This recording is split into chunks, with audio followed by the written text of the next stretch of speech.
मनीष कश्यप ने BJP join कर लिया और बीजेपी ज्वाइन करते ही मनीष कश्यप ने बिहार के राजनीति में तहलका मचा दिया है। बिहार के राजनीति में एक नया मोड़ ला दिया है। देखिए, मनीष कश्यप जो अभी तक निर्दलीय चुनाव लड़ने की तैयारी कर रहे थे, पश्चिम चंपारण में लगातार सभा कर रहे थे, पश्चिम चंपारण में लगातार जनसंपर्क अभियान कर रहे थे, अचानक जो है मनीष कश्यप ने बीजेपी ज्वाइन कर लिया और बीजेपी ज्वाइन करते ही लालू परिवार पर बड़ा हमला बोला है। दोस्तों नमस्कार, प्रणाम, मैं हूं पवन चंचल और आप देखना शुरू कर चुके हैं जनजोश न्यूज़। देखिए, अगर आप इसे फेसबुक पे देख रहे हैं तो फॉलो कीजिए और यूट्यूब पे देख रहे हैं तो सब्सक्राइब कीजिए। देखिए, बिहार के राजनीति में आए दिन कुछ ना कुछ नया होते जा रहा है और कुछ ना कुछ नया होने की वजह से एक नया तरीके की राजनीति मोड़ लेते जा रहा है। देखिए, मनीष कश्यप ने जो है बीजेपी ज्वाइन कर लिया और बीजेपी ज्वाइन करते ही बिहार के राजनीति में तहलका मच गया है। गठबंधन जो है टेंशन में आ गई है और तेजस्वी यादव के ऊपर करारा प्रहार किया है बीजेपी को ज्वाइन करते ही। लेकिन इन सबों के बीच जो है लोगों के मन में प्रश्न उठ रहे हैं। पहला ये कि मनीष कश्यप क्यों बीजेपी ज्वाइन कर लिया, दूसरा ये कि मनीष कश्यप अब जो है किस लोकसभा क्षेत्र से चुनाव लड़ेंगे, और तीसरा ये कि अब क्या होगा पश्चिमी चंपारण की उन जनता का, उन फॉलोवर्स का, उन जो है साथियों का जो मनीष कश्यप के लिए निर्दलीय सभी दलों को ताक पर रख करके मनीष कश्यप के लिए निर्दलीय प्रत्याशी का प्रचार प्रसार कर रहे थे, कहीं ना कहीं जनसंपर्क अभियान कर रहे थे।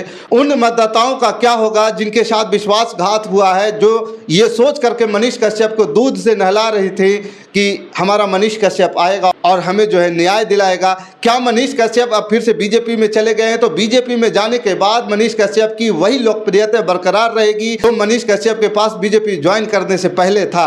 इन्हीं सबों के बीच आज हम चर्चा करेंगे। तो सबसे पहला सवाल को आप लोग के भी सामने रखते हैं और उस सवाल के जवाब को ढूंढने का प्रयास करते हैं। सबसे पहला सवाल यह है कि मनीष कश्यप ने बीजेपी क्यों ज्वाइन किया। तो मनीष कश्यप से जब इस बात को लेकर के प्रश्न किया गया कि मनीष कश्यप जी आपने बीजेपी क्यों ज्वाइन किया, इसके पीछे के कारण क्या है, तो आजकल के राजनीति में एक जो फैक्टर चला हुआ है, सबसे बड़ा फैक्टर है एम फैक्टर। और एम फैक्टर आज के दिन में जो है राजनीतिक उथल पुथल मचाने में बड़ा प्रभावी है।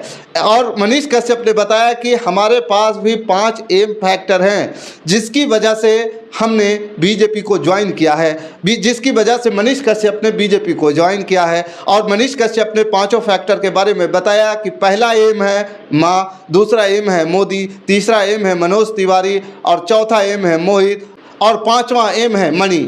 अब देखिए, पहले आपको मैं बताता हूँ 5वां एम जो है किस प्रकार से मनीष कश्यप के जीवन में महत्व रखता है, किस प्रकार से मनीष कश्यप को जो है बीजेपी ज्वाइन करने में प्रेरित किया है। तो उनकी माँ, पहला एम है माँ। माँ ने उनको बोला, मनीष कश्यप ने जैसा बताया कि माँ ने जैसा कि बोला कि बीजेपी ज्वाइन कर लो और बीजेपी ज्वाइन करके लोगों की, देश की, राष्ट्र की सेवा करो।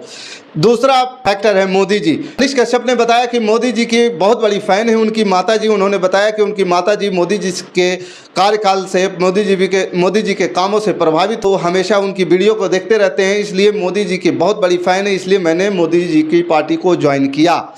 तीसरा उन्होंने बताया मनोज तिवारी। तीसरा उन्होंने ये कहा कि मनोज तिवारी जब मनीष कश्यप जेल चले गए थे तो उनकी मां को बहुत हेल्प किया। मनोज तिवारी ने मनीष कश्यप को जेल से बाहर लाने के लिए बहुत मदद किया और भी लोगों ने मदद किया, उनका भी उन्होंने नाम लिया। लेकिन सबसे ज़्यादा इस बार जो है बीजेपी को ज्वाइन करवाने में मनीष कश्यप के बीजेपी में लाने की सबसे बड़ी भूमिका मनोज तिवारी की रही है। चौथा और 5वां उन्होंने बताया कि उनके 2 दोस्त हैं मोहित और मणि। मोहित और मणि ने जो है इनको मोटिवेट किया कि बीजेपी ज्वाइन कीजिए और निर्दलीय लड़ने की बात को ख़त्म कीजिए। अब देखिए, ये निर्दलीय तो इन्होंने क्यों ज्वाइन किया, और बीजेपी ज्वाइन करते ही मनीष कश्यप ने बड़ा ही करारा प्रहार किया है तेजस्वी यादव पर। और तेजस्वी यादव के लिए मनीष कश्यप कहीं ना कहीं सत्ता में आने से रोकने का प्रयास करेगा, उनकी राहों का कांटा बनेगा। तो इस प्रकार से जो है तेजस्वी यादव के प्रति जो है खुल करके उन्होंने आज बोला और खुल करके विरोध किया। बाकी अब दूसरा सबसे बड़ी सवाल जो है लोगों के मन में ये प्रश्न उठ रहा है कि मनीष कश्यप अब कहाँ से चुनाव लड़ेंगे, किस लोकसभा से चुनाव लड़ेंगे या नहीं लड़ेंगे।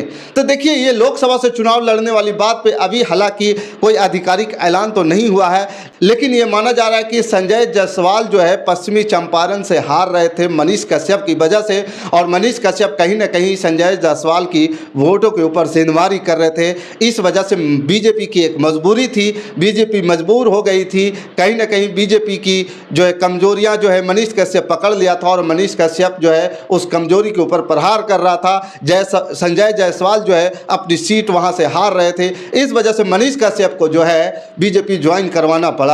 इसके पीछे एक नई रणनीति, एक नई साजिश के तहत जो है मनीष कश्यप अपना जो है उम्मीदवारी घोषित किया था पश्चिमी चंपारण लोकसभा क्षेत्र से।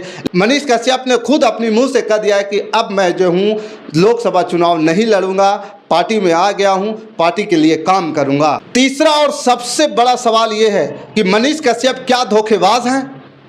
लोगों के अंदर ये सवाल उत्पन्न हो रहे हैं। मनीष कश्यप ने पश्चिमी चंपारण के लोगों को धोखा दिया है, जो लोगों के प्रति एक उम्मीद जताया था, जो लोगों के मन में एक विश्वास उत्पन्न किया था। क्या मनीष कश्यप जो है उन लोगों के प्रति जो है विश्वासघात किया है? जो मनीष कश्यप को लोग जो दूध से नहला रहे थे, क्या मनीष कश्यप उसके प्रति जो है खरे नहीं उतर पाए? क्या मनीष कश्यप की कौन सी मजबूरी थी जो मनीष कश्यप कहते थे कि मैं डरूंगा नहीं, मैं झुकूंगा नहीं, मैं लोगों से मैं चुनौतियों से सामना करूंगा, मैं पीठ नहीं दुखाऊंगा? तो क्या हुआ मनीष कश्यप जी, आप जो है पश्चिमी चंपारण को छोड़ करके भाग क्यों गए? मनीष कश्यप जी, आप लोकसभा चुनाव जो लड़ने की तैयारी कर रहे थे और वहाँ के जनता माता बहनों से सहयोग मांग रहे थे, 11 रुपया वोट के बदले 11 रुपया मांग रहे थे। ये तमाम प्रकार के सवाल जो है मनीष कश्यप के प्रति लोगों के मन में उठ रहा है, और ये सवाल जो है इस सवाल का जवाब जो है मनीष कश्यप ही देंगे। क्या मनीष कश्यप सही में लोगों को जो भरोसा दिया था, मनीष कश्यप जो लोगों को जो विश्वास दिलाया था कि हम उनके लिए न्याय के लिए खड़े होंगे, पलायन को रोकेंगे, अब तो आप चले गए हैं भाजपा के अंदर। तो 10 साल में बिहार में मोदी जी ने क्या किया? क्या जो है 10 साल में बिहार के पलायन को रोका? क्या बेरोजगारी बिहार का रुका? क्या जो है न्याय बिहार में जो है अन्याय जो हो रहे थे वो अन्याय रुका?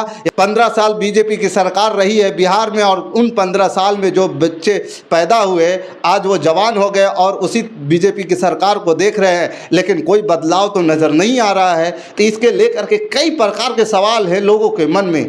लेकिन मैं भी ये कहना चाहूँगा कि मनीष कश्यप जो है अपनी एक अच्छे राजनीति भविष्य की तलाश में थे, और उनको जो है अब जाकर के ये तलाश खत्म हुआ है। बीजेपी ज्वाइन कर चुके हैं मनीष कश्यप। अब देखना कमोबेश ये होगा कि मनीष कश्यप क्या स्टार प्रचारक के रूप में काम करते हैं, या फिर मनीष कश्यप जो है आने वाले चुनाव में जो है 2025 के विधानसभा चुनाव में कुछ नया करेंगे। उनको कुछ नया करने का मौका देगी बीजेपी। चनपटिया विधानसभा से विधायक का चुनाव लड़ाया जाएगा। बाकी इस खबर के प्रति आपका क्या विचार है, आप हमें कमेंट कर जरूर बताइएगा। हमारे साथ बने रहने के लिए धन्यवाद। जय हिंद, जय भारत।